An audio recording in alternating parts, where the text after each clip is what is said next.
Hi, I'm Janelle Stelton-Holtmeyer, Associate Editor of Modern Distribution Management, and today I'm talking with Chad Moutray, Chief Economist for the National Association of Manufacturers and a board member for the National Association of Business Economics. Hi, Chad. How are you this morning? Great to talk to you. I'm doing great. First off, can you explain just a little bit what the role of the National Association of Manufacturers is? What do they do?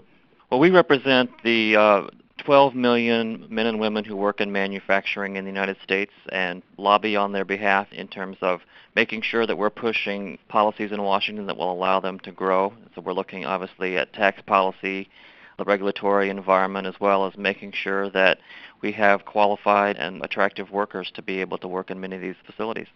Probably busy right now.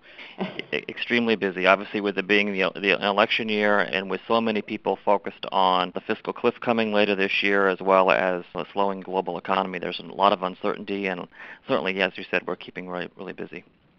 With that uncertainty, I've actually been hearing a lot of mixed reaction to the current economic conditions. One person will say that, things are going slow but steady, and the next person I run into will be saying they're just waiting for things to fall off the cliff. What are your thoughts on the current conditions right now? Well, I think, we hear similar things as well. When you ask manufacturers about how they're doing personally, their company, many of them will often tell you that their overall outlook is okay. We do a survey quarterly with Industry Week, and about 80% of manufacturers say that they're either somewhat or very positive about their own company's outlook.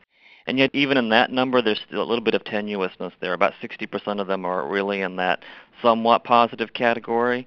And when you dig even deeper, you see that there is an enormous amount of worry really about the overall tax and regulatory environment. And so when I speak to manufacturers, particularly when they're looking towards 2013, almost all of them are worried about the fact that their tax rates are going to go up.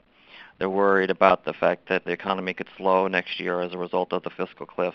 We have a lot of manufacturers who are in the defense space, whether as a direct contractor or in the supply chain, and they're quite worried about the effects that that's going to have on their business.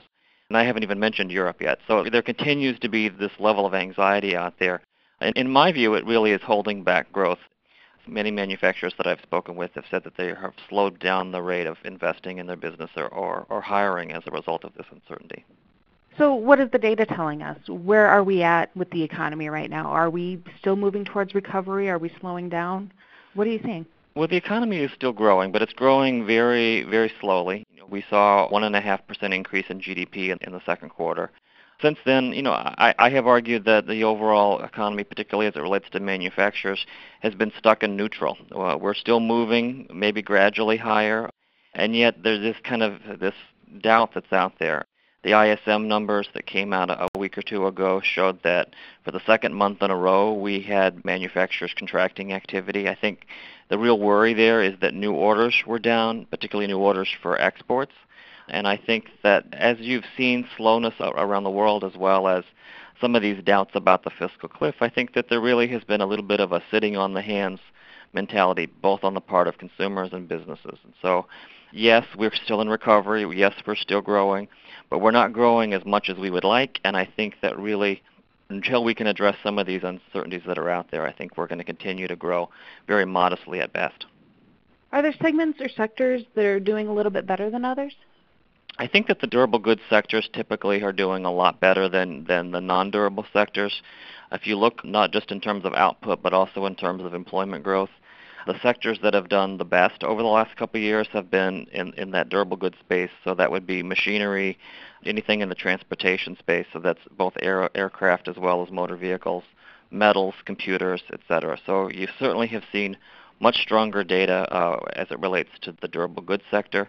Yesterday we got information about productivity and output for the second quarter, and the durable goods sector continues to grow, although not as strong as it did in the first quarter, whereas you actually saw reduced output amongst the non-durable goods sector. And I think that, again, you're seeing that kind of split between the two. We, of course, would like to see both sectors growing much, much faster, and I think that, once we get past this environment of anxiety, perhaps that will happen again. So as you mentioned, the upcoming election has played a lot into that anxiety. What are you seeing people do in response to the election? Is it just really holding things up? And where do you see it going after the election? Do you think that uncertainty will continue? Well, unfortunately, so much of what we're talking about, whether it's tax policy or regulatory policy or the fiscal cliff, so much is really hinging on what happens on Election Day and then what happens right after that in terms of the lame duck. We have been arguing for a long time that we need to act sooner rather than later. It seems relatively irresponsible for us to have a manufacturer who has very long time horizons wait until December, Christmas time, maybe even January to know what their tax rates are going to be for January 2013. We have an equal frustration with regard to the fiscal cliff and defense sequestration.